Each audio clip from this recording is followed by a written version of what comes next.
Okay, game. Upgrade natin yung battery ng rechargeable fan natin. I-voice overan ko lang para maintindihan nyo. Ayan, tumatahol pa yung aso. Okay, so una sa lahat, baklasin natin. Ayan, tanggalin natin lahat ng nakakabit. So ito yung battery niya. Firefly na lead acid. 4 volts yan, 3 AH or 3000 mAh. So baklasin natin yung board. Ayan yung board. Main board ng fan. Ito yung DC input output. Pwede mo saksak dyan yung phone mo pag low bat ka. Pwede mong gawing power bank. Ayan naman yung AC input. Yan yung nag-charge ng battery natin. So next naman magsukat tayo. Ayan, sukatin natin kasi magti 3D print ako ng battery holder. Speaking of battery, ito yung gagamitin natin. 18650 cell yan. 3350 mAh naman bawat isa. And 3.7 yung nominal voltage. So ayan, bago natin parallel yung battery cells natin, magandang practice na i-check natin yung voltage isa-isa. Normally pag parallel connection, magbabalance naman yung mga cells eh. Ang ibig sabihin lang naman ng battery balancing is pagpapare-pareho yung voltage ng bawat isang cell. Or pare-pareho yung SOC or state of charge ng battery. Ayan, kulang ng isa. Mamaya ko lang i-charge. Okay, so tignan naman natin yung charging voltage na pinoprovide ng main board if compatible sa ipapalit natin na lithium-ion battery. Ang stock battery nitong fan ay 4 volts na lead acid. So tandaan natin na magkaiba yung battery chemistry ng lead acid at lithium-ion. So magkaiba yung pangangailangan ng dalawang yan. So kung gagawin ito, kailangan nyo ng PCM or Protection Circuit Module. Crucial yun para pamprotect sa battery. So ngayon, check natin kung ano yung voltage na pinoprovide niya. Sinaksak natin sa AC outlet. So makita nyo 5.58 volts yung pinoprovide niya. Hindi na malayo. Kaya nga tayo gagamit ng PCM para maprotektahan yung battery sa overcharge, overdischarge, short circuit, tsaka sa overcurrent. Para lang yung BMS. Kaso yung BMS mas advanced yun. Hindi na natin yan pag-uusapan. So ito namang ginagawa ko dito. Ipapakita ko sa inyo kung ilang volts ba yung binibigay ng mga normal na lithium-ion charger. So ayan, 4.92 volts. So, malapit lang siya dun sa 5.58 volts kanina. PCM na yung bahala dun sa konting sobra. Huwag lang masyado malaking voltage kasi syempre pag mas mataas yung voltage dun na magsisimulang uminit yung battery.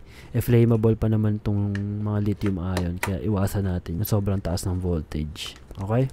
So, ito naman yung PCM na gagamitin natin. Nabili ko yan sa Lazada. Ilalagay ko sa screen yung specs kung interesado kayo. Mura lang yung mga ganito. Wala pa atong 30 pesos kung naalala ko ng tama. Ayan. So, i-ready na natin i-parallel yung battery natin gamit yung nickel strips. Tapos na din mag-print yung battery holder. Ilagay na rin natin yan mamaya. Kung pwede sanang gumamit ng spot welder kaysa sa solder pag mag-join ng battery tsaka nickel strip. Kaso ang tagal dumating yung in-order ko. Nag-order ako sa Lazada kaso 3 weeks na. Hindi pa dumadating. So, kinansel ko na. Ayun kinansel ko na lang. Sayang. Anyways. Ayan. Ang tip ko naman dito, pag nagsasolder kayo ng battery, huwag masyadong matagal. Huwag masyadong matagal nakadikit dun sa battery nyo. Kasi pag nag-overheat yung battery nyo, masisira. Ayan. Basta may continuity kahit pangit yung soldering job nyo, okay lang yan. Okay. Sa negative side, ayan. May continuity din. So, pwede na yan. Sa pag-install naman ng PCM, kailangan natin ng 2-pin GST XH connector. O kaya pwede nyo rin putulin yung nasa battery. Pwede nyo rin gamitin yun para hindi na kayo bumili. Tapos tandaan nyo lang, ang red wire is positive, ang black wire is negative. I-solder nyo lang yung 2-pin GST na red sa P+, tapos yung black wire naman sa P-. Tapos sa battery side naman, yung red wire sa B+ yan. Tapos yung black wire sa B- naman yan. So, yun, parang hindi ko na napakita, Pero yun, sundan nyo lang yung mga sinasabi ko. Check na natin ngayon yung voltage. Nakaparallel lang yan, kaya hindi tataas voltage yan. Ayan, 4.18. Kasi, full charge yung battery natin. Next naman, i-reassemble na natin yung main board. Ayan, balik natin. Ayan, lagyan natin ng tape din pala. Para hindi naman magkaroon ng short circuit. Balik lang natin sa loob. So, malapit na tayo matapos. Yan, gumagana naman lahat ng functions. Yung ilaw, gumagana rin yung fan. Lagyan din natin double-sided tape para hindi alog-alog yung battery natin. Tapos, alam ko isasaksak ko din to kung nag-charge Ayan, sinaksak ko. Ayan, nag-charge. So, ngayon naman, iti-test natin yung gaano kahabang oras tatagal yung bagong battery ng fan natin. Kung natatandaan nyo, balance yung batteries natin. Naka full charge lahat yan. 4.13 volts ata. Tapos, nag-start yung test ko ng mga 9 PM. Tapos, ayan, 8 AM na. 12 hours na almost. Alam ko, tumakbo to ng 20 hours and 19 minutes ata. Sobrang sulit ng 800 pesos. Ayan, matatapos to ng mga 5 PM eh. Ayan, so natapos siya ng mga 5:40 PM. So, ayun, nakita nyo naman tumagal yung test ko. 20 hours and 9 minutes lang pala sa medium fan speed. Ito, malapit na tumalobat eh. Pero hindi ko na mahintay. Baka mag 24 hours pa to pagka hindi ko pinata yung time-lapse natin.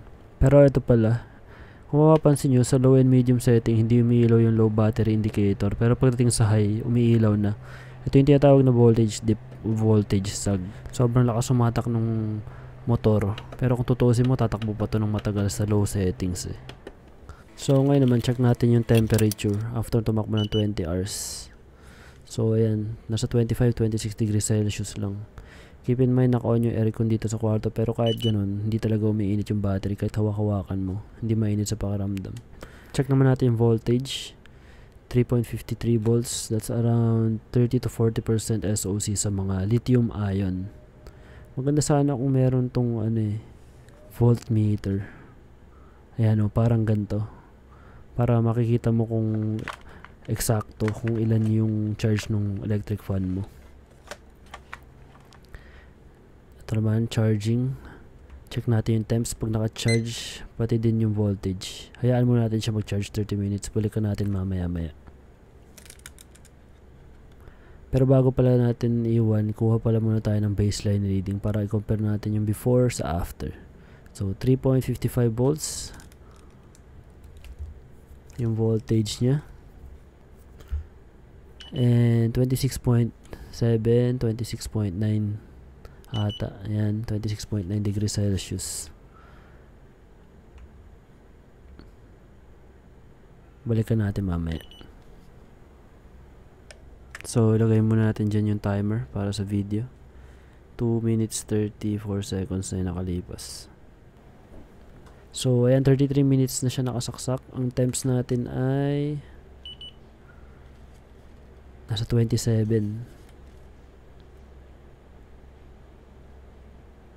28 degrees Celsius.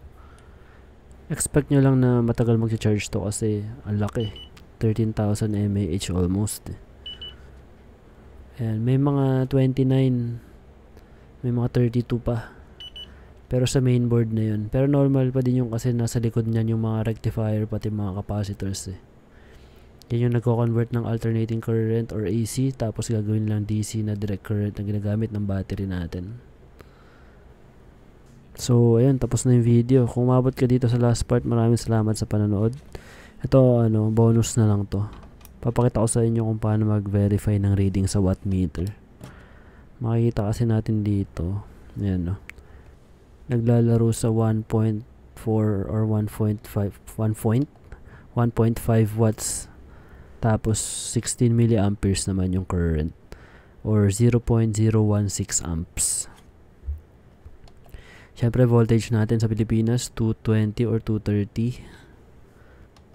So, alam naman natin na volts times amps is equal to watts. Pero bakit ganito? Hindi ba dapat 3.6 watts yung lumalabas sa reading? Bakit 1.4 or 1.5 lang? Parang layo. So, dapat pa kasi natin i-multiply sa power factor. Makikita nyo yan sa wattmeter yung nakalagay PF. Yung power factor na yan, yan yung nagme-measure kung gaano ka-efficient yung paggamit ng electricity. So, pag ang power factor is 1, ibig sabihin nun 100% ng power is nako-convert. Ibig sabihin, super efficient. So, ngayon, i-multiply natin yung 230 times 0.016 amps.